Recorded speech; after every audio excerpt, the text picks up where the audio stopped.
नमस्कार विद्यार्थी मित्रांनो, आज आपण रूपक आणि व्यतिरेक अलंकार अभ्यासणार आहोत. त्यासाठी सर्वप्रथम आपण उपमेय म्हणजे काय आणि उपमान म्हणजे काय ते समजून घेऊयात. या दोन संकल्पना तुम्हाला समजल्या की अलंकार समजायला खूप सोपे जातील. मुलांनो, इथे तुमच्यासमोर दोन वाक्य दिसत आहेत. सीमा चंद्रासारखी सुंदर आहे आणि दुसरं वाक्य आहे सीमा चंद्र आहे. मुलांनो, या दोन्ही वाक्यात सीमाच्या सौंदर्याची तुलना कशाशी तरी केली आहे. अगदी बरोबर, सीमाच्या सौंदर्याची तुलना चंद्राशी केलेली आहे. आता पहा, आपल्याला उपमेय म्हणजे काय आणि उपमान म्हणजे काय हे इथे समजणार आहे. ज्याची तुलना केली जाते त्याला उपमेय असे म्हणतात. आता आपल्या दोन उदाहरणांमध्ये आपल्याला दिसेल की सीमाची तुलना केलेली आहे, त्यामुळे उपमेय आहे सीमा. आणि ज्याच्याशी तुलना केली जाते त्याला उपमान असे म्हणतात. सीमाच्या सौंदर्याची तुलना चंद्राशी केलेली आहे, त्यामुळे उपमान झाले चंद्र. सैनिक सिंहासारखा शूर आहे. आणखी एक उदाहरण पाहूयात. इथे सैनिकाची तुलना सिंहाशी केलेली आहे, तर सैनिक झालं आणि उपमान आहे सिंह. त्याची तुलना केली आहे म्हणून ते उपमेय. आणि कोणाशी तुलना केलेली आहे? सिंहाशी, म्हणून ते झाले उपमान. पुढील उदाहरण, तिचा आवाज कोकिळेसारखा गोड आहे. तिचा आवाज या तिच्या आवाजाची तुलना कोकिळेच्या आवाजाशी केलेली आहे, त्यामुळे तिचा आवाज हे झाले उपमेय, तर कोकिळा हे झाले उपमान. पुढील उदाहरण, त्याचे दात मोत्यासारखे चमकतात. त्याच्या दातांची तुलना मोत्यांशी केलेली आहे. आपल्याला माहिती आहे की ज्याची तुलना केली जाते ते उपमेय, म्हणून दात हे झालं उपमेय, तर या दातांची तुलना मोत्यांशी केलेली आहे, त्यामुळे मोती हे उपमान आहे.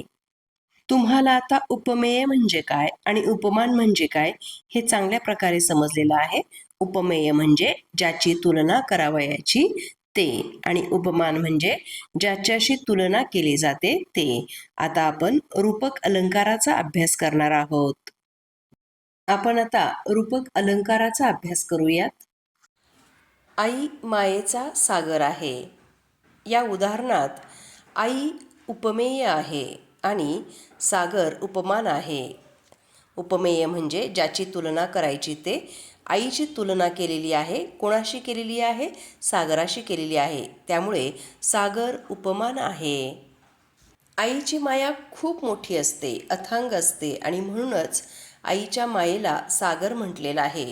येथे आईची सागराशी तुलना केलेली आहे, पण आई सागरासारखी आहे किंवा सागराप्रमाणे आहे असं अजिबात म्हणालेलं नाही. कारण तिचे मुख आता तिचं मुख किंवा तिचा चेहरा खरोखर चंद्र आहे का? मग तिच्या चेहऱ्याला चंद्र का बरं म्हटलंय? तर तिचे मुख चंद्रासारखे सुंदर आहे, परंतु इथे चंद्रासारखं सुंदर आहे असं न म्हणता डायरेक्ट थेट तिचा चेहरा चंद्र आहे, तिचे मुख चंद्र आहे असं म्हणालेलं आहे.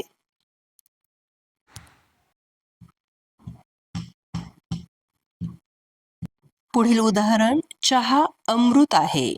आता इथे चहाला अमृत म्हणालेले आहेत, पण असं म्हणाले नाहीत की चहा अमृतासारखा आहे, तर चहा हे अमृतच आहे असं म्हणालेलं आहे. म्हणजे डायरेक्ट थेट चहाला अमृत म्हणालं गेलं आहे. वरील सर्व साम्य दिसतं, ते म्हणजे आईला सागर म्हणालेले आहेत, शूर व्यक्तीला सिंह म्हणालेले आहेत, मुखाला चंद्र म्हणालेले आहेत, चहाला अमृत म्हणालेले आहेत. म्हणजे एका गोष्टीला दुसरी गोष्ट थेट म्हणालेली आहेत, डायरेक्ट म्हणालेले आहेत. असं नाही म्हणाले की आई सागरासारखी आहे, मुख चंद्रासारखे आहे, चहा अमृतासारखा आहे, तर चहा अमृतच आहे, मुख चंद्रच आहे, आई सागरच आहे असं थेट म्हणालेले आहेत.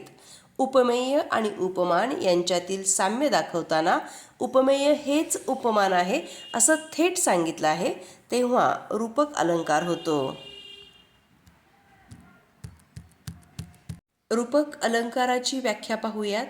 एखाद्या व्यक्तीची किंवा वस्तूची दुसऱ्या व्यक्तीशी किंवा वस्तूशी तुलना करताना सारखा, प्रमाणे, जसा असे शब्द न वापरता तिला थेट दुसरी वस्तूच म्हटले जाते तेव्हा रूपक अलंकार होतो. उदाहरणार्थ मगाशी आपण जी उदाहरणं पाहिली त्यात आई सागरासारखी आहे असं न म्हणता आई सागर आहे, किंवा मुख चंद्रासारखे आहे असं न म्हणता मुखाला चंद्र म्हटलेलं आहे. चहा अमृतासारखा आहे असं न म्हणता चहाला अमृत म्हणालेले आहेत. असं डायरेक्ट जेव्हा वर्णन केलं जातं, थेट वर्णन केलं जातं, तेव्हा रूपक अलंकार होतो. तिचे डोळे कमळे आहेत. इथे डोळ्यांना थेट कमळ म्हणालेले आहेत. डोळे कमळासारखे आहेत असं म्हणालेले नाहीत, तर तिचे डोळे 2 कमळे आहेत असं म्हणालेले आहेत. आता आपण व्यतिरेक अलंकाराचा अभ्यास करणार आहोत. इथे तुमच्यासमोर 3 उदाहरणं आहेत. चहा अमृतासारखा असतो. दुसरं उदाहरण आहे चहा अमृत आहे. आणि तिसरं उदाहरण आहे चहाचा स्वाद अमृतापेक्षा भारी असतो. आता या 3ही उदाहरणांमध्ये चहा उपमेय आहे आणि अमृत उपमान आहे. हे तुमच्या सर्वांच्या लक्षात आलं असेल. पहिल्या उदाहरणामध्ये चहा अमृतासारखा आहे. इथे जेव्हा सारखा, गमे, भासे, वाटे हे शब्द येतात तेव्हा तिथे उपमा अलंकार होतो. पुढच्या उदाहरणामध्ये चहा अमृतासारखा नाही तर चहा अमृतच आहे असं जेव्हा सांगितलं जातं तेव्हा तिथे रूपक अलंकार होतो. आणि तिसरं उदाहरण आहे चहाचा स्वाद अमृतापेक्षा भारी असतो. म्हणजे इथे चहा उपमेय आहे आणि अमृत उपमान आहे. खरं तर उपमेय हे उपमानापेक्षा कनिष्ठ असते, नेहमी श्रेष्ठ असते. परंतु चहाचा स्वाद इतका चांगला आहे की तो अमृतापेक्षा भारी आहे. म्हणजे उपमेय हे उपमानापेक्षा श्रेष्ठ आहे, प्रभावी आहे किंवा सुंदर आहे असं जेव्हा वर्णन असतं तेव्हा तिथे व्यतिरेक अलंकार होतो. तुम्हाला एकच उदाहरण 3 वेगवेगळ्या प्रकारे मी इथे लिहून दाखवलेलं आहे आणि त्याच्यामुळे तुम्हाला उपमा, रूपक, व्यतिरेक समजायला अधिक सोपं गेलं आहे. म्हणजे पहा, हे दाखवलं जातं चहा अमृतासारखा आहे म्हणजे दोघांच्यातही साम्य आहे. रूपक अलंकारामध्ये एकरूपता दाखवली जाते. चहा अमृतासारखा नाही तर चहा अमृतच आहे असं दाखवलेलं आहे. आणि व्यतिरेक अलंकारामध्ये उपमानापेक्षा उपमेय श्रेष्ठ आहे असं दाखवलं जातं तेव्हा तिथे व्यतिरेक अलंकार होतो. आता आपण व्यतिरेक अलंकार समजून घेऊयात. तिच्या मुखापुढे चंद्राची प्रभाही फिकी पडते. या उदाहरणामध्ये आपल्या लक्षात येईल मुख हे उपमेय आहे आणि उपमान चंद्र आहे. परंतु उपमानापेक्षा तिचं मुख जास्त श्रेष्ठ आहे, उपमेय श्रेष्ठ आहे आणि त्यामुळे इथे व्यतिरेक अलंकार होतो. पुढचं उदाहरण आहे तिच्या मुखापुढे चंद्रही लाजतो. आता पहा, मुख उपमेय आहे, चंद्र उपमान आहे, परंतु तिचं चेहरा पाहून चंद्रसुद्धा लाजतो म्हणजे उपमानापेक्षा उपमेय श्रेष्ठ आहे. पुढचं उदाहरण आहे त्याच्या शौर्यापुढे सिंहाचे शौर्यही कमी पडते. आता त्याचं शौर्य हे उपमेय आहे आणि सिंहाचं शौर्य हे उपमान आहे, पण त्याचं शौर्य इतकं मोठं आहे की सिंहाचं शौर्य फिकं पडतं. म्हणजे पुन्हा एकदा इथे उपमेय श्रेष्ठ झालेलं आहे आणि उपमान कनिष्ठ झालेलं आहे. तिच्या हास्यापुढे फुलांचं सौंदर्यही फिकं पडतं. तिचं हास्य उपमेय झालं आणि फुलांचे सौंदर्य उपमान झालं. आता इथे पुन्हा एकदा उपमान कमी पडतंय आणि उपमेय श्रेष्ठ होत आहे, म्हणून इथे व्यतिरेक अलंकार होतो. आपण व्यतिरेक अलंकाराची व्याख्या पाहूयात. व्यतिरेक अलंकाराची व्याख्या पहा.